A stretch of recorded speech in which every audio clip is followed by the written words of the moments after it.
Muy buenas, bienvenidos a esta tertulia aquí en Radio Solidaria, un día en el que vamos a hablar de un tema que se llama utopía. ¿Por qué? Ahora lo vamos a desgranar, como siempre, con nuestro amigo y pastor Willy López de la Iglesia Casa de Bendición en Madrid. ¿Qué tal, Willy?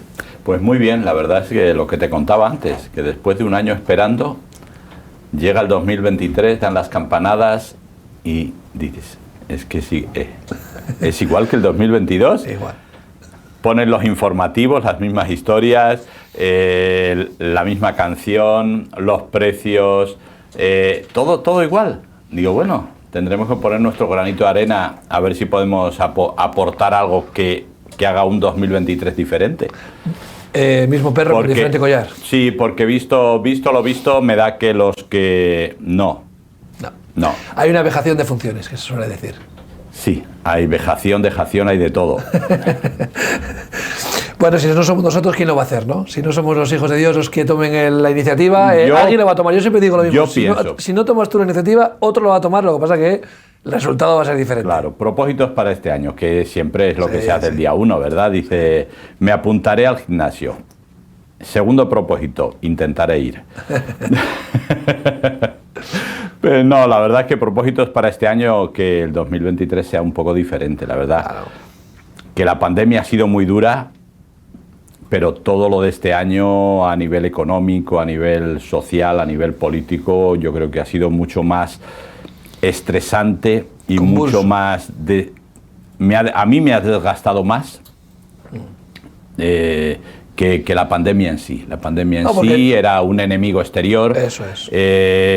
No hay forma de controlarlo en un principio, posteriormente pues se controla un poco mejor, pero cuando el ambiente es tan crispado, al final la gente, yo me he quedado alucinado porque creo que hasta este Mundial de Fútbol ha sido el más crispado de los que yo nunca los veo enteros, pero más o menos veo algunos partidos y tal. Gente crispada, gente haciendo gestos y diciendo palabras. Yo me he quedado un poco alucinado porque se supone que el deporte... Sí, los valores, ¿no? Los valores del deporte son algo impresionante.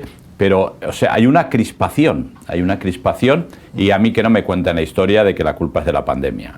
O sea, que no, creo que somos nosotros. Eso es lo que más frustra, ¿no? Que la pandemia pensábamos que podía servir para quebrantar un poco el corazón del hombre, sí, ¿no? Y quizás para que reflexionáramos. Me acuerdo cuando estábamos totalmente en el encierro, ¿no? Total, pues que se veían animales en las ciudades, se veía cómo se había regenerado un poco el medio ambiente.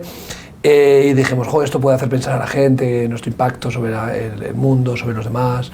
¿Qué va? El día 1 ya estábamos todos locos por volver a la misma bandurria y aquí al final el corazón del hombre sigue siendo igual. Y no, a veces el castigo de Dios tiene efecto, pero muchas veces produce más rebelión, ¿no? Como que... Sí, de todas formas, bueno, yo soy de la opinión que la pandemia simplemente todavía estaría por demostrar qué ha pasado con la pandemia. Sí. Creo que trabajamos demasiado en laboratorios y que jugamos mucho a ser Dios y tal vez eso luego nos cae, porque todo el que escupe al cielo, normalmente le cae encima. Pero aparte de eso, yo lo dije desde el principio, solamente va a haber dos tipos de personas a las que les va a afectar la pandemia. Unos, los que han perdido un familiar, que se han dado cuenta de lo duro que ha sido, y dos, quienes han sufrido la enfermedad de una forma grave, a punto, o sea, de sentirte que te ahogas, que no puedes llegar. Los demás les trae absolutamente sin cuidado. De hecho, a mí me alucina, no sé en otros países, pero me alucina que en España no haya una unidad específica para COVID persistente. O sea, me alucina con los miles de personas que hay todavía afectados por las secuelas del COVID y que a todo el mundo le da igual, ¿eh? Entonces, de repente se aprueban leyes que afectan a colectivos muy concretos, pero no se hace absolutamente nada con algo que afecta a una parte de la población que da igual, ricos, pobres, bajitos, altos, de izquierdas que de derechas, da igual, afecta a todo el mundo, pero no se hace nada. Entonces, todo eso en mí crea una frustración, ¿no? De decir, Señor, ¿qué tiene que pasar para que aprendamos algo? ¿Qué tiene que pasar, no? Entonces, al final te quedas un poco pensando, pues, es que no lo sé, la verdad es que no sé, porque creo que esto ha sido muy grave. Estamos hablando de millones de muertos y no estamos hablando de cifras oficiales, que igual nunca las sabremos. No, por supuesto que no. Pero estamos hablando de las no oficiales, cifras no oficiales, pero sí, las oficiales nos hablan, ¿no? Y nunca esperábamos pues el repunte tan brutal que ahora mismo tiene China, donde nunca vamos a saber los muertos que ha habido en este brote tan brutal, con lo cual eso se añade al número que ya tenemos, pero aún así no aprenderemos. Pero bueno, es lo que dice, lo que nos enseña la palabra de Dios en Apocalipsis, es decir, Jesús vendrá en el milenio a gobernar con justicia, gobernará con justicia, y aún así los hombres no se volverán a Dios. Todavía incluso así. O sea, con un reinado totalmente justo, donde todo el mundo va a ser igual, donde no va a haber acepción de personas, donde no va a haber ricos ni pobres, y aún así la gente no se va a volver a Dios. Así que ahora que tenemos un reinado o un gobierno que difiere muchísimo de la justicia, pues imagínate, ¿no? Sí, un desgobierno, ¿no? Y además, sobre todo, en el que vamos abocados a una autodestrucción, ¿no? Como sociedad y como civilización, ¿no? Que, bueno, no es la primera que cae, no sé si será la última, pero lógicamente cuando uno mira la historia y ves los grandes clímax, ¿no? De las sociedades, los griegos, los romanos, las diferentes culturas y civilizaciones que hemos vivido, han ido cayendo por la misma historia, ¿no? La soberbia, el creerse Dios, aquí lo hemos hablado mucho, el derramamiento de sangre inocente. Cuando una sociedad se encumbra sobre la muerte, ¿no? de personas inocentes, hemos visto los datos oficiales del año pasado, no sé si han sido 120.000, 130.000 abortos en España. Ha habido un repunte increíble en el que ha habido personas que han abortado hasta 9 veces, mujeres que han abortado 9 veces. Eso no es por causas ajenas. No. O sea, al final es un método anticonceptivo que se está utilizando como, oye, un descuido o no, pero mira, se cauteriza tanto la conciencia de las personas, ¿no? Que llegas a menospreciar la vida de otro ser humano, ¿no? que está creciendo en tu interior. Y bueno, pues vemos cómo la conciencia se va cauterizando cada vez más. Como dice la palabra, ¿no? Por causa de la maldad, ¿no? El amor de muchos se enfriará, ¿no? Y se enfría nuestra sensibilidad, porque estamos constantemente siendo bombardeados, ¿no? Tantos muertos, tantos aquí, tantas guerras, tantas no sé qué, hambre, miseria, la pobreza en España ha subido, bueno, no sé qué, y como que esa va socavando, ¿no? Nuestra capacidad de rebelarnos o de por lo menos sufrir, sentir empatía por los demás, ¿no? Al final te ves rodeado de inmundicia, de necesidad, y ya te acostumbras, ¿no? Sí, no, yo creo que además, creo que ¿no? Es un poco de ingeniería social que se está desarrollando simplemente. Es decir, vamos a saturar los sentimientos, vamos a saturar las conciencias, de tal manera que al final lo único que me preocupe es lo mío. Es decir, yo voy bien, España va bien. Me da igual el partido que gobierne, me da igual las historias que haya. Si yo voy bien, España va bien. Y tenemos un problema, pero está pasando con todo. Es decir, bebo 3 copas de más, cojo el coche, me meto además una rayita de coca, mato a un ciclista, mato a un peatón, ¿qué me va a pasar? Nada. La gente lo tiene ya, por desgracia, normalizado. Lo del aborto es la misma historia, es decir, no uso preservativo, no pongo ningún medio, me quedo embarazada, pues como tengo derecho a abortar, porque yo decido sobre mi cuerpo, pues lo hago. Entonces, y el gran problema de todo esto es que hemos empezado a normalizarlo. El hambre en África lo hemos llegado a normalizar.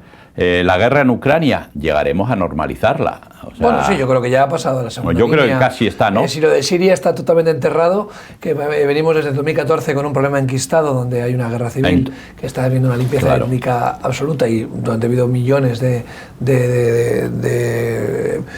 personas refugiados, ¿no? Y todavía no está resuelto ese problema y ahora estamos con el problema de Ucrania, que nos toca un poquito más cerca. Bueno, mientras no esté un poquito más cerca... Sí, no pero esté... porque ha tocado nuestro bolsillo. Claro, bueno, sí, nos ha afectado, claro, eso es. Quiero decir, es que tenemos que tener en cuenta lo que tú decías antes, las sociedades que han prevalecido a lo largo de los siglos, todos han sido por poderío militar.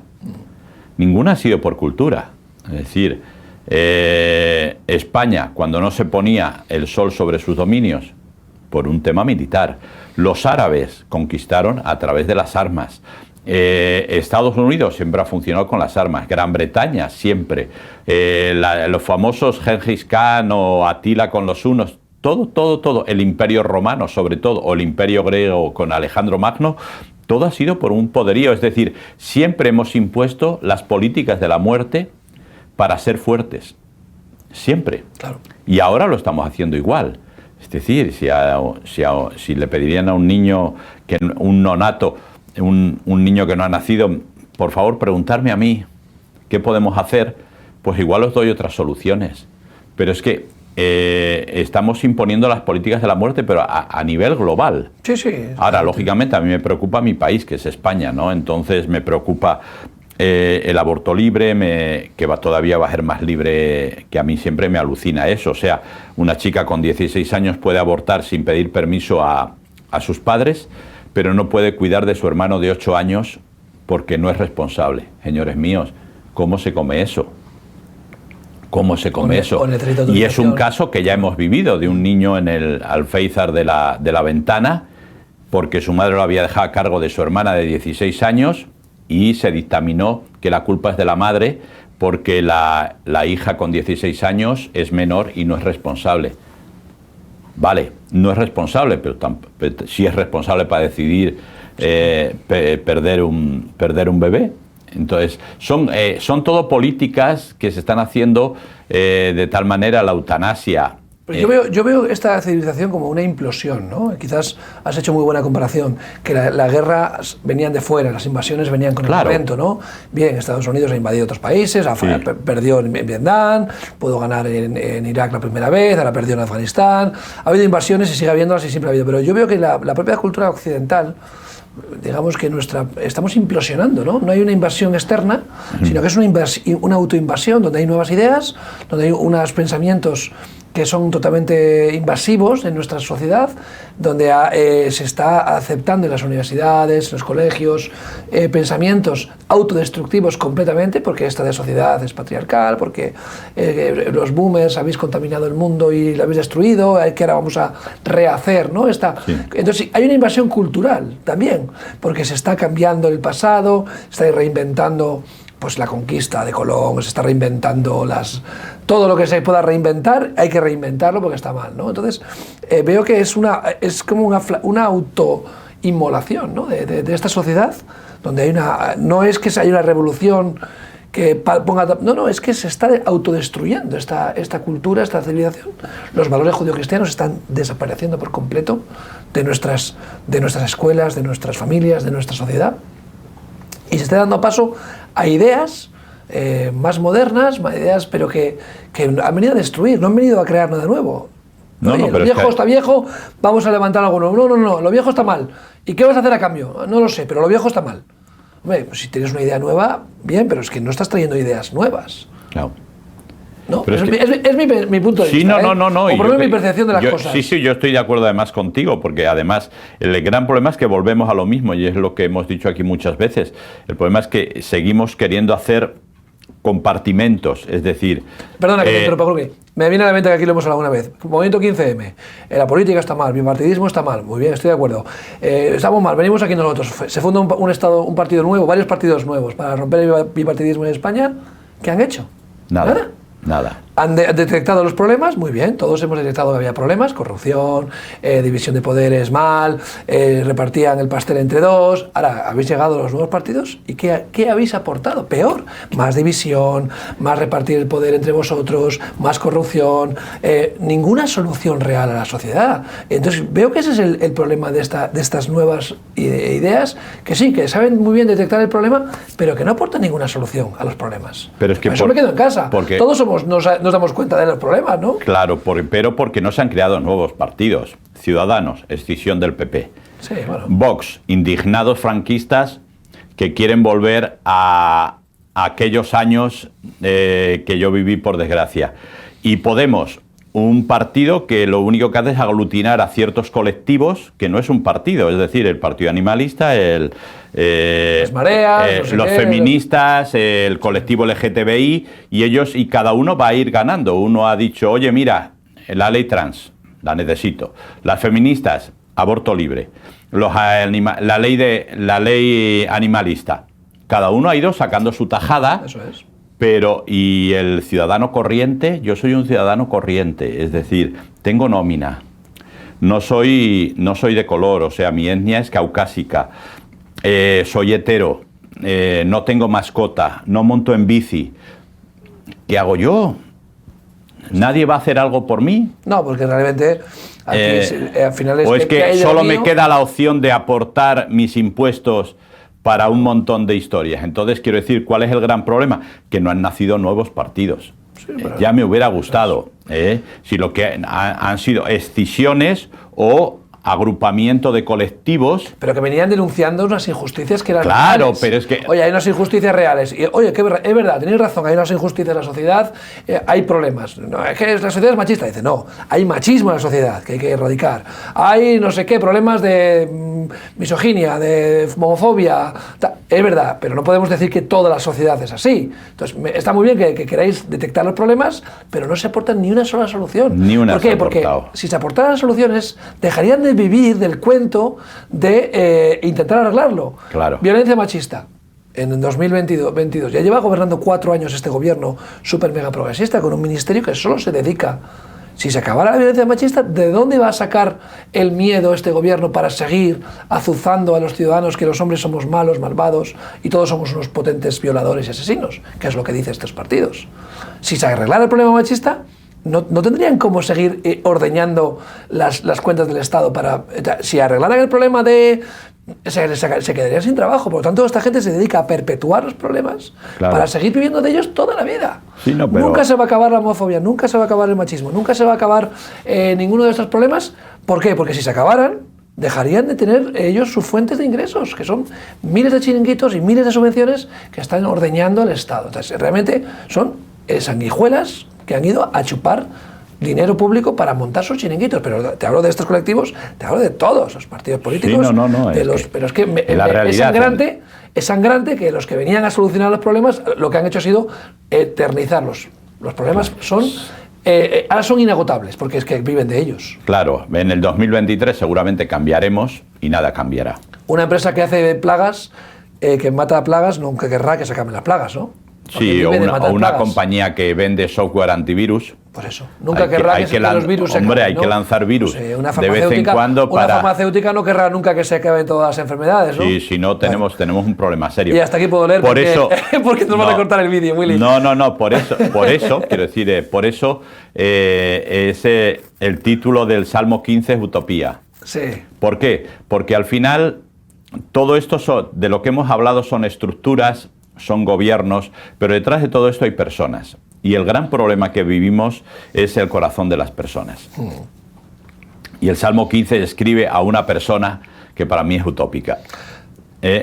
Es utópica. O sea, ¿quién entrará, quién morará en tu santuario? Y luego empieza a describir... ¿Quién está a la altura, ¿no? Y luego empieza a describir un hombre que es alucinante, pero si la gente, me da igual, hombres, mujeres, me da igual. Si fuéramos así... Porque aquí habla de hombres, pero yo incluyo mujeres. En la Biblia hay que entender cuando dice el hombre se está refiriendo al varón y a la mujer. O sea, el hombre como ser, como criatura de Dios. Sí, lo podemos hablar, que la persona. La persona. Para incluir él, ella y ella. Bueno, ya está ahí puedo leer. Dice, el que anda en integridad. Dice, hace justicia. Dice, habla verdad en su corazón. No calumnia. Entero, que es cortito. Sí, el que anda en integridad hace justicia, habla verdad en su corazón, el que no calumnia con su lengua, ni hace mal a su prójimo, ni admite reproche alguno contra su vecino. Aquel a cuyos ojos el vil es menospreciado, pero honra a los que le temen al Señor, el que aun jurando en daño suyo, no por eso cambia. Quien su dinero no dio a usura, ni contra el inocente admitió cohecho, el que hace estas cosas, dice, no resbalará jamás, ¿no? Sí, dejando el primer versículo y el último Sí.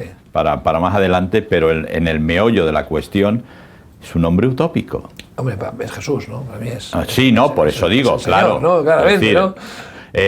Tenemos, y igual puede haber alguien por ahí, no digo que no, pero la mayoría de nosotros, yo si me tuvieran que puntuar con ese test, lo llevaba crudo, y difícil. ¿Por qué? Y además es curioso, pero ahí prácticamente está todo el mundo incluido, ¿no? Porque habla de la gente que tiene amor al dinero, es decir, no dio nunca su dinero a usura. Y hoy vivimos unas historias impresionantes. Aquello no permitió que nadie habla mal de su vecino delante de él. Es decir, no dio oído a los reproches contra su vecino. Su vecino, su prójimo, ¿no? O luego su prójimo. Es decir, es increíble porque así, con gente así, sí cambiaría el mundo. Yo lo siento mucho y por eso te dejaba hablar y continuar, y tú y yo haciendo estas arengas políticas, ¿verdad? Pero es la realidad. Ningún partido político ni ningún gobierno va a cambiar el mundo. El mundo lo van a cambiar el corazón de las personas. Y por desgracia, el corazón de las personas es el que no quiere cambiar. No quiere cambiar. Yo reconozco que estoy en proceso de dejar que el Espíritu Santo cambie mi vida. ¿Por qué? Porque reconozco que como soy, en el fondo soy un tío egoísta. O sea, soy un tío cómodo. A mí me gusta centrales nucleares fuera, sí, pero que no me suban la luz. Más renovables, sí, pero no me gasto un duro en paneles solares. O sea, sí, mientras no me cueste, mientras no me toquen el bolsillo. Es decir, lo que haga falta, sí, pero mis fines de semana, fiesta y juerga, eso no, que no me lo toque nadie. Es decir, yo reconozco que soy una persona cómoda, que soy una persona egoísta, y que si voy cambiando poco a poco es gracias al Espíritu Santo. Una cosa que habla aquí es la confrontación, ¿no? Dice que los ojos, el vil es menospreciado, que no nos acostumbremos a ver la injusticia, ¿no? A ver el malvado, ¿no? A salirse con la suya, que no riamos la gracia a aquel que es despreciable, ¿no? Al final, oye, hay que despreciar las actitudes. Quizás a las personas hay que mostrar misericordia, como Dios muestra misericordia con nosotros, pero no las actitudes. O sea, cuando hay alguien haciendo el vil, cuando hay alguien haciendo maldad, que no nos miremos a otro lado, que no nos acostumbremos, ¿no? Que lo hemos hablado antes, que nos siga doliendo la injusticia, ¿no? Que nos siga revolviendo un poco, ¿no? Nuestra conciencia. De esa manera vamos a confrontar, porque el problema de la confrontación es que por no buscarnos un conflicto, ¿cómo le voy a decir yo que lo que está haciendo está mal? ¿Cómo yo le voy a confrontar con la realidad? Mira, mejor me evito de problemas. Pero esto lo veo yo en padres irresponsables con sus propios hijos, que no quieren, que quieren ser amiguitos de sus hijos. Ya. Son amiguitos. Colegas de sus hijos, y como no quieren confrontarles, no quieren decirles las cosas que están mal, no quiere corregirles porque, jolín, es un conflicto, se va a enfadar conmigo. Claro. Dejo que mi mujer le corrija, yo soy el bueno de la película, yo soy el bueno, mi mujer es la mala, o al revés, me da igual. Pero normalmente es el hombre que es más cómodo y deja los marrones a la mujer. Es mi experiencia, lo que yo he visto, ¿no? Pero que eso te va a pasar factura a largo plazo. Ese hijo va a salir rebelde, ese hijo no va a tener herramientas para enfrentarse a los problemas de verdad, porque va a estar acostumbrado a que no pasa nada, aquí todo se arregla mágicamente, tengo papi y mami que me solucionan los problemas, pero cuando tenga que enfrentarse a sus propios problemas va a estar desnudo y sin herramientas. Y me parece terrible que tú no prepares a tu propio hijo, ya lo digo a tu vecino o al ajeno. Bueno, oye, como habrá que ver qué tipo de responsabilidades tenemos como personas, ¿no? Cuántas personas podemos influenciar, si tenemos un lugar, digamos, de autoridad o de responsabilidad en la iglesia o en el trabajo, pero tu propia familia, ¿no? Creo que es urgente a dejar ese papel de amiguito de mis hijos y ser padre. Pero claro, ser padre, güey, tú lo sabes, es difícil, ¿no? Sí, es difícil ser padre, ser abuelo es muy complicado. Todo muy complicado y cada vez más. Claro, cada vez más. ¿Por qué? Porque tenemos cada vez la influencia de los medios aumenta, de los audiovisuales, del gobierno que quiere aumentar su poder sobre esto, sin aportar absolutamente nada. Sí, lo hemos hablado mucho. Este es el gran problema, es decir, pues, si dijeras, aportamos, tenemos cosas, ponemos infraestructuras, ponemos instalaciones, ponemos actividades donde nuestros jóvenes puedan estar, puedan defenderse. Pero no ponemos nada y luego nos quejamos de que están en el banco fumándose su canuto y no hacen nada más. Y claro, cuando se fuman 3 o 4 canutos y se beben 2 o 3 litronas, pues cae lo que tenga que caer, pero luego nos quejamos. Entonces, es siempre la misma historia y es lo que tú dices. Es decir, yo creo que es tiempo. A mí me preguntan y digo, mira, lo siento, sean del partido que sea, el que la haga, que la pague. Así es. Lo siento mucho, han abusado de la confianza que le hemos depositado los ciudadanos en ellos y tienen que ir a la cárcel, que vayan a la cárcel. Punto. Es decir, me da igual si son de uno o de otro lado. ¿Por qué? Porque no podemos. Lo mismo que debiéramos igual concienciarnos más de ciertas cosas. Es decir, si hay una empresa que hace las prendas con niños en Bangladesh explotándoles y hay otra empresa que lo hace sin hacer eso, yo lo siento. Aunque sea un pelín más caro, yo voy a comprar a la gente que no explota a niños.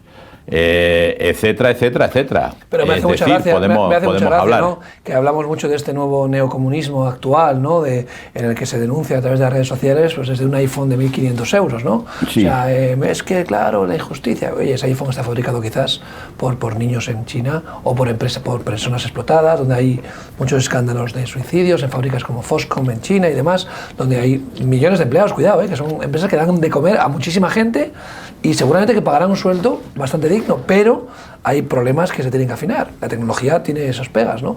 Si tú deslocalizas las fábricas, vas a China porque es más barato, sabes que tu producto va a tener una cierta contaminación, igual que los diamantes de sangre. Sí. Los vamos a rebautizar, esos diamantes, los vamos a pulir, los vamos a llevar a Ámsterdam, los vamos a hacer pasar por diamantes que no vienen de zonas de conflicto, pero es que podemos hablar del diamante, podemos hablar del coltán, podemos hablar del litio, podemos hablar del oro, podemos hablar de un montón de minerales, de materias primas que están ahora en alza porque China las quiere todas, está invadiendo América Latina, comprando recursos naturales en África y seguimos comprando producto chino. Es que somos muy hipócritas. Entonces, pero se nos llena la boca con frases bonitas y con expresiones y realmente no estamos haciendo justicia a esas personas que están siendo explotadas o no estamos haciendo justicia a nuestra sociedad en general. Es mejor estar calladito.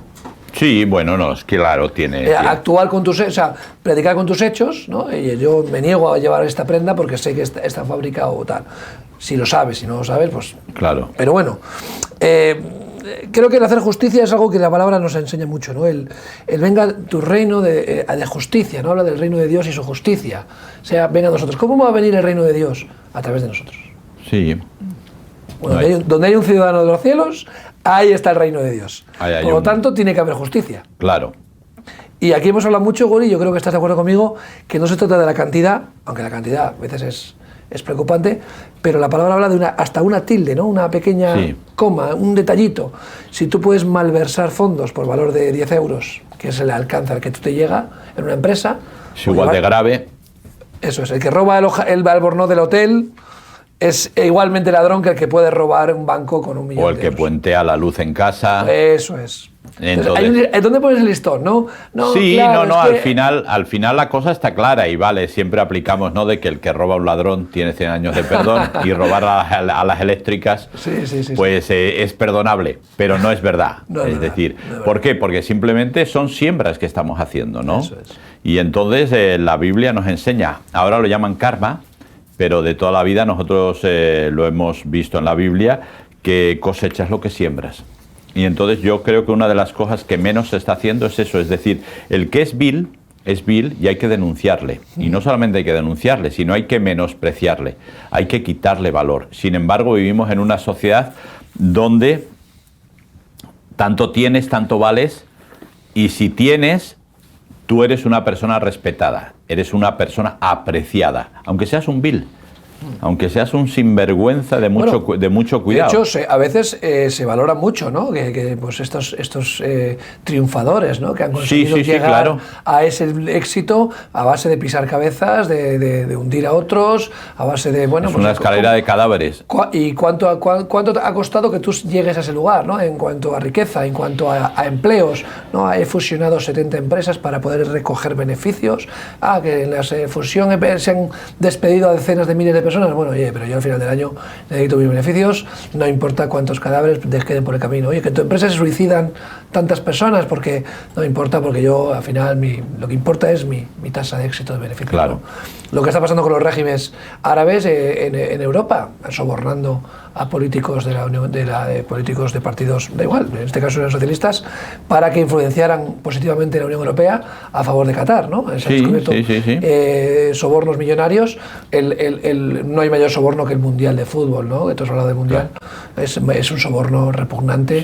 Un régimen que ha puesto en la mesa 20.000 o 40.000 millones para que se hable bien de su país en todo el mundo y blanquear su imagen. ¿Cuánto cuesta? No importa, tenga petróleo ilimitado y pueden seguir gastando el dinero, que es nuestro dinero además, porque es gasolina que compramos nosotros a sus regímenes. Que ahora vas a dejar de mover tu coche porque se beneficia a Qatar. Pues ¿dónde pones el listón, no? Otra vez más. No hemos visto que ninguna selección haya hecho...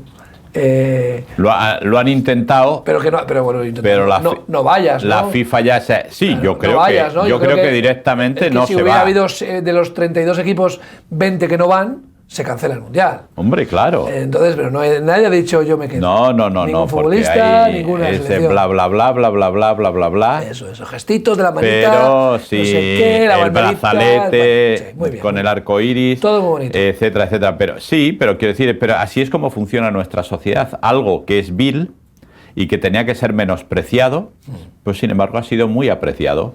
Eso es. Muy apreciado y ha mantenido países enteros en vilo. Donde parece que se había acabado la inflación del 21%, donde parece que se había acabado la inmigración que afecta a más de un 60%, un país como el nuestro convulsionado por un montón de problemas. Todo parece eso que se había olvidado, todo parece que se había olvidado y todo parece fantástico y de repente te das cuenta que no estamos. Por eso hablo de que el Salmo 15 habla de una persona un poco utópica, es decir, que denuncia y que menosprecia aquello que es vil. Dice que incluso cuando es en daño propio. Bueno, eso ya es muy fuerte, jura, y eso es fuerte. Claro, aquí nosotros tal vez en nuestra cultura no se entiende, aunque de pequeños sí lo hacíamos. Te lo juro por... Por Snoopy. Sí, por Snoopy. Y se dice todavía, te lo juro por Dios, ¿no? Entonces se dice todavía en muchas, pero jurar, es decir, es comprometer mi palabra, comprometer el prestigio de mi persona, aunque me vaya mal. Tela. Eso... En las películas lo vemos en los juicios, ¿no? Jura usted decir toda la verdad. Sí. En América todavía juraban, yo no sé si ahora ya lo han quitado. Creo que lo quieren quitar, pero si no lo han quitado faltará nada. Porque el perjurio es un delito, ¿no? Vas a la cárcel. Si tú mientes a un juez, ¿no? Bajo juramento, es algo que te puede llevar a la cárcel, ¿no? Entonces, quizás para que entendamos mejor lo importante que es el juramento, es en el que tú te comprometes bajo castigo de cárcel, el mentir. Pero en este caso está diciendo, oye, que aunque las consecuencias sean para mí dañinas, si tengo que defender la justicia, aunque yo salga perjudicado, tengo que decir la verdad, ¿no? Sí, no, y hay muchos casos, ¿no? Cuando tu hermano comete una barbaridad y va a ir a la cárcel y tú te pones en lugar de él, ¿no? Es decir, te pones ahí, estás jurando, sí, yo fui, pues mentira, ¿verdad? Pero lo estás haciendo, o sea, pero no es lo normal y cada vez menos. Es decir, de hecho, gente importante que ha cometido delitos y que siendo ellos le han echado la culpa a otro. Claro. Eso sí es más normal, ¿verdad? Pero esto otro no, es decir, un tío que es capaz de decir, no, mira, yo me la juego, me juego mi prestigio, me juego incluso la cárcel, pero yo tengo que ser honesto y tengo que decir lo que tengo que decir. Y esto creo que es algo que nos ayudaría mucho a cambiar, ¿no? Es decir, la policía le detiene a cualquiera y la primera frase que sale es, no, yo no he sido. O sea, da igual. Hablas a todos los niveles, es decir, de los más altos en la política hasta los más bajos, yo no he sido. Yo nunca he sido. Es decir, eso... Y ya cuando te pillan con el muerto en el maletero dices, no me acuerdo, no recuerdo qué pasó. No recuerdo nada. No lo recuerdo. Esto es buena también. Sí, esa es muy buena, además se puso de moda un tiempo, sí, ahora ya está menos de moda, pero se puso no sé nada. No me acuerdo. Sí, es lo que se llama el síndrome de la duquesa de Alba, yo no sé nada, ¿no? Entonces, pero sí, funciona así. Entonces vemos que el salmista está diciendo... En este caso habla de quién estará delante de Dios, ¿no? Quién entrará, quién morará en tu santuario. También te dice, no habla de caerse, habla de resbalar. Y creo que porque es muy curioso que cuando Abraham y Lot, por culpa de los pastores, pues tienen una pequeña discusión, ¿verdad? Abraham dice, bueno, pues yo me voy al encinar, ahí a ese pedregal. Y Lot dijo, no, yo la vega del río, al lado de Sodoma y Gomorra y todo. Y no dice que cayó en Sodoma y Gomorra, sino que fue deslizando sus tiendas. Poco a poco, ¿eh? Sí, es que ese es el tema. Entonces siempre lo que hemos hablado muchas veces de la ventana de Overton, ¿verdad? De ir normalizando. Entonces, ¿qué es lo normal ahora? Y entonces nos vamos deslizando. Claro. Ampliamos nuestro nivel de tolerancia, ¿no? Claro, me acuerdo cuando los primeros casos de divorcio, que aquello era un escándalo brutal, ¿no? Pero poco después nos fuimos deslizando y, lógicamente, ahora lo raro es encontrar niños en el colegio que sus padres no estén divorciados. Ya la mayoría está ocurriendo, es decir, hemos ido normalizando y yo creo que ese es uno de los grandes problemas que tenemos, que vamos normalizando, pero no de golpe, claro, sino nos vamos deslizando porque poco a poco. Es como se entra bien, ¿no? Es como realmente entran las cosas, el veneno de golpe no, pero si te voy dando poquito a poco y poquito a poco, al final lo vas tolerando, tu organismo lo va tolerando. Sí, es como lo de la rana y el agua caliente. Sí, que es una leyenda también, ¿no? Pero lo cierto es que un poquito, ¿no? Un poquito, ¿no? Y vas dejándole un poquito, esos pecaditos o esos mordisquitos, ¿no? Que vas dándole el pastel, al final acabas con el pastel comido entero, ¿no? Y cuando miras para atrás dices, bueno, ¿cómo hemos llegado tan lejos? Pues mira, paso a paso.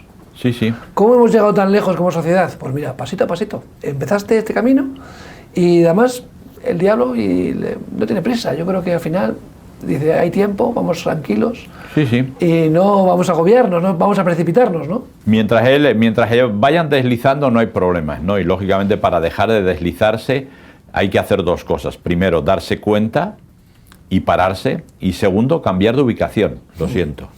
¿Por qué? Porque si sigues en la misma ubicación, aunque te hayas dado cuenta y aunque te pares, vas a volver a deslizarte. Claro. Es algo que lo da la misma ubicación donde está. Entonces, búscate otro sitio. Que hay piedras, que hay que volver a limpiar, que hay que volver a cambiar los asentamientos. No importa. ¿Por qué? Porque allí vas a estar seguro. Allí vas a estar seguro sobre todo. Vemos que a veces nos exponemos al peligro cuando no estamos preparados, quizás para enfrentarlo, ¿no? Puede ser un peligro sexual, puede ser un peligro de alguna de las debilidades que puedas tener, ¿no? Alguien que pueda tener manos rápidas o no lo sé cuál es el peligro al que tú te puedes enfrentar, pero claramente si tú te expones, digamos, audazmente o no sé cómo decirlo, intrépidamente, esa es la palabra, ¿no? Vas intrépido por la vida, al final... Sí, vas de osado. Vas de osado. Qué bueno ser prudentes, ¿no? Decir, oye, yo sé que mi debilidad está por ahí, ¿para qué me voy a exponer innecesariamente a esto, no? Claro. ¿Para qué voy a estar a solas con una mujer que me atrae físicamente y que pueda haber una chispa? ¿Y cómo voy a exponerme yo a esa posibilidad de engañar a mi esposa o de ser infiel? Pues mira, oye, me guardo y no me expongo voluntariamente al peligro, ¿no? No voy de chulo de yo puedo, ¿no? Oye, si tienes debilidad con el alcohol, pues no puedes probar el alcohol, no puedes ni olerlo. No entres a un bar. No entres a un bar. sea, no te expongas. Te evitas. Y con tantas cosas que pueden llegar a nuestra vida, ¿no? La adicción a la pornografía, que es algo que está en la sociedad hasta las trancas ahora mismo, pues no te expongas a ver ciertas páginas que sabes que tienen cosas que te pueden hacer deslizarte hacia ese tipo de contenidos. No lo sé, tantas cosas a las que uno se expone porque cree que yo puedo, ¿no? Yo controlo, sí, no pasa nada, ¿no? Sí, por eso es que en el fondo nos tenemos que dar cuenta y reconocer que somos dependientes. Y cada uno tiene sus debilidades. Hay gente que ve una película con escenas eróticas, se va a la cama y se queda tan dormido como nada, y hay gente que ve esa misma película y no duerme en toda la noche. Es decir, cada uno sabe. Luego se monta su propia película en la cabeza. Claro. Cada uno sabe lo que tiene que hacer. Yo le digo a la gente en la iglesia, cuando la Biblia es tan drástica y dice si tu ojo es ocasión de caer o si tu mano es ocasión de caer, lógicamente no está hablando de algo literal, pero sí te está avisando. O sea, tenemos debilidades y como tenemos debilidades tenemos que cuidarlas. Entonces, si tú estás acercándote demasiado a tu debilidad, lo más fácil es que caigas. Tardarás más o tardarás menos. Y el problema es todo lo que se destruye con eso y que es muy difícil de recuperar. Y la gente no se da cuenta, la gente se da cuenta que todo es recuperable, pero no es verdad. No todo es recuperable. No.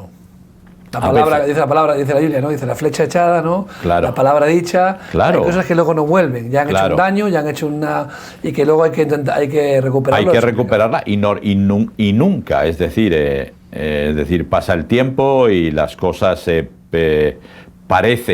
nunca se olvidan y a veces cicatrizan, pero cicatrizan en falso. Pero cuando vuelve a suceder la misma situación, vuelve a abrirse la herida y vuelve otra vez lo mismo, ¿no? Entonces, tenemos que tener cuidado de todo esto. Por eso es tan importante. Habla del temor. Aquí Willy dice sí. El temor al Señor. Dice, honra a los que temen al Señor. O sea que esta persona que va al templo santo, ¿no? Al lugar de la presencia de Dios, reconoce a aquellos que tienen temor de Dios, aquellos que sirven a Dios, ¿no? O sea, y los honra, reconoce su mérito, ¿no? Dice, oye, el mérito que tienes de mantener tu vida, tu ministerio, ¿no? en luz. O sea, no se lo queda todo para él, ¿no? Sino que también reconoce a los que están en los caminos del Señor, ¿no? Es bonito, ¿no? No solo tener temor de Dios, sino honrar a aquellos que viven en ese temor de Dios, ¿no? Claro. Habla de un carácter, o sea, hay dos antónimos ahí, menosprecio y honra.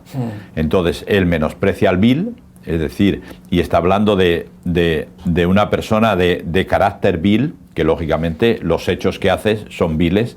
Y cuando habla de la gente que teme a Dios, lo que está dando a entender claramente, no está hablando de una persona religiosa, no, claro. No está hablando de una persona de esas que creemos que, piadosas, valga la redundancia, me apilas, ¿verdad?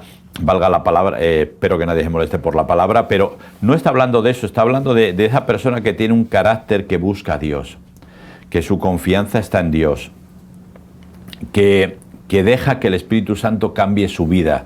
Es decir, su búsqueda siempre es de amor al prójimo, de amor hacia Dios, de amor al prójimo.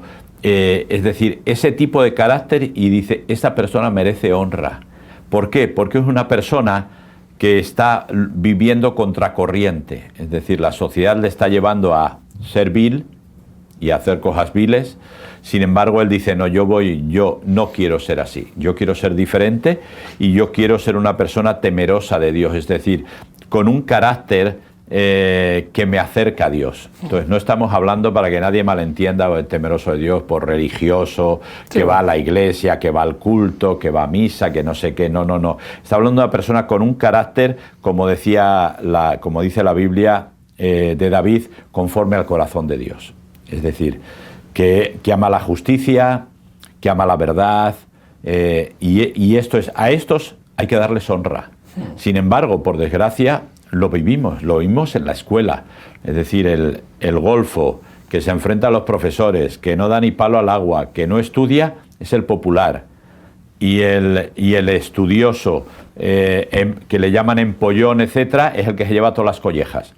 En la iglesia pasa un poco parecido, ¿no? Sí, pero pasa en todos los lados. ¿no? Quizás a veces al ministro, al siervo de Dios, que tiene, no digo de éxito, sino que brilla, porque su vida es un ejemplo, porque tal, estamos como mirando, bueno, el día que caiga voy a estar con el hacha preparada para hacer leña. Vamos a buscarle... va a buscar la vuelta, seguro que hay gato encerrado, pero como algo propio, no ya de los enemigos de Dios, sino de los propios hijos de Dios, que estamos siendo recelosos con aquel al que parece que honra a Dios, ¿no? Que tiene el temor de Dios, ¿no? Y es nuestro corazón, una vez más, yo siempre digo que el envidioso no quiere lo que tú tienes, sino quiere que tú no lo tengas, ¿no? Sí. Entonces, cuando tú tienes algo bueno, el envidioso no es que diga, anhelo lo que tú tienes, me gustaría ser como tú. Sí, eso sería ser ambicioso, que está...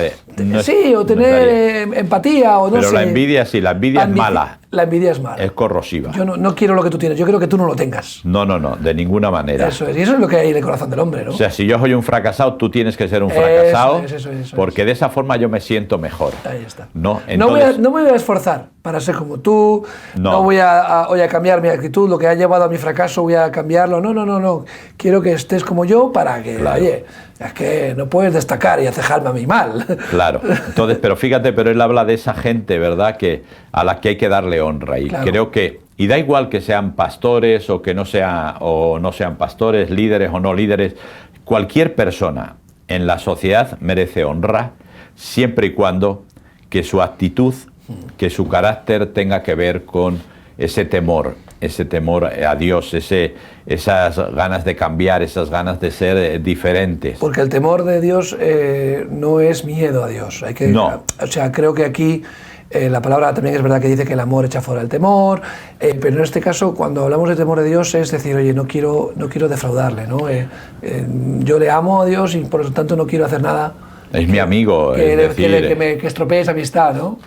Sí, no, es mi amigo, no es mi colega, cuidado, pero es mi amigo, entonces yo le respeto 100%, y ese respeto, ese amor, ese cariño por Dios, que es el que ya tuvo Él por mí hace mucho antes de que yo empezara a tenerlo por Él, ¿verdad? Eso es lo que me tiene que mover, y por lo tanto creo que es muy importante. Dice que el principio de la sabiduría, o el motor de la sabiduría, es el temor de Dios.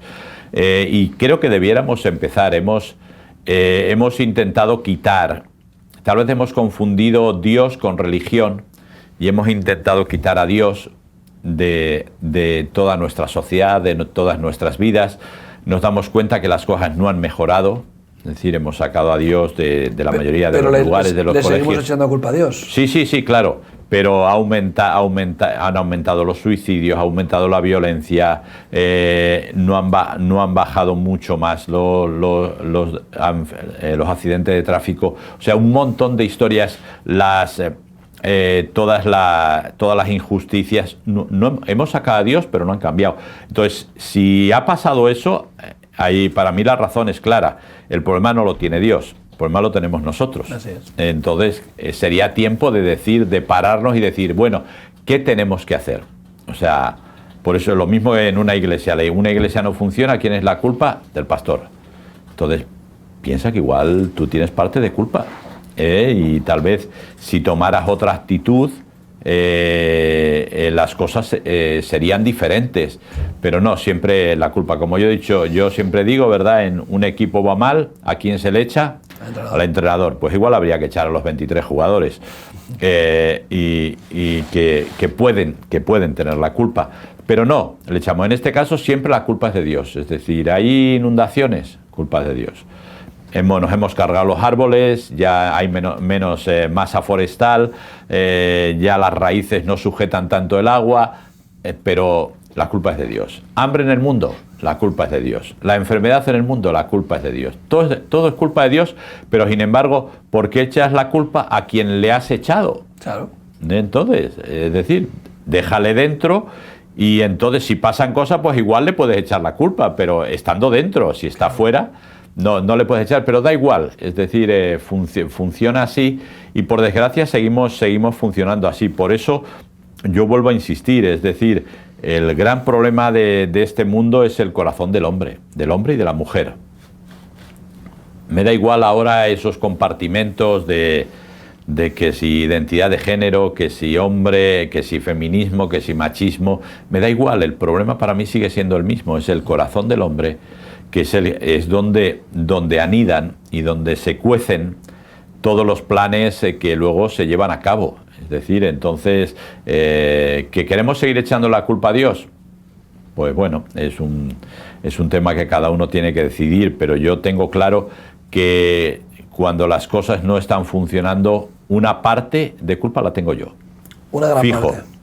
¿Quién morará en tu santo monte? La utopía no existe, o sea, no podemos tratar de utopía porque es una realidad. El Señor Jesús vino para morar en ese santo templo, en ese lugar santísimo. Nosotros podemos entrar a ese lugar santísimo que es la presencia del Señor a través de Jesús, sujetos a Él, con ese amor, esa relación que hemos hablado aquí, ese temor a Dios, y de la mano de Jesús podemos llegar a ese santo monte, ¿verdad, Willy? Sí, ahí teníamos que llegar. Ahí teníamos que llegar, ¿no? Ese trato de Dios. Ahí.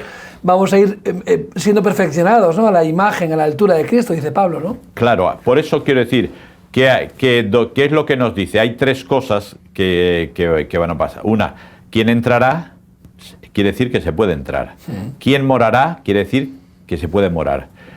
Y resbalar quiere decir que no se puede caminar sin resbalar. Por lo tanto, es decir, hay una esperanza, ¿verdad? Hay una esperanza de que la utopía se convierta en realidad. Y creo que debe ser así. ¿De qué forma? Dejando que el Espíritu Santo trabaje en nuestras vidas y nos haga un nuevo hombre, que nos haga una nueva criatura. La gente que es creyente, pues muchos de ellos se quedan en el, bueno, ya soy creyente, ya voy al cielo, bien, pero se olvidan del proceso de santidad, del proceso en que tienes que ser nueva criatura. La gente que no es creyente, no sé cómo lo hará, lo tiene más complicado, pero lo que sí está claro es que tenemos que empezar a cambiar, porque si no, vamos a seguir resbalando y no vamos a poder entrar en su santuario y no vamos a poder morar en su santuario. Pero a través, como tú estabas diciendo muy bien, a través de Jesucristo tenemos la puerta abierta. Jesús se fue, está intercediendo por nosotros a la diestra del Padre, pero mandó al Espíritu Santo para que Él siguiera la labor que Jesús empezó con sus discípulos. Por lo tanto, hay posibilidades. Es decir, hay posibilidades. Ahora parece que todo está muy oscuro, pero siempre detrás de las nubes el sol sigue luciendo y sigue brillando. Y ahora mismo hay posibilidades y tenemos que hacer. Y yo creo que los primeros que tenemos que concienciarnos somos los creyentes, porque como que tenemos más luz sobre este tema, concienciarnos y decir, la utopía se tiene que convertir en realidad. ¿Para qué? Para que la gente que no es creyente pueda ver en los cristianos, en los creyentes, que las cosas pueden cambiar. Pero claro, si no cambiamos nosotros, no vamos a cambiar. Complicado. Así es, pues Willy, gracias por estos consejos, y a vosotros muchas gracias por haberos acompañado en este tiempo que se ha pasado volando. Te dejamos en la mejor compañía aquí en Radio y Televisión Solidaria. Hasta pronto.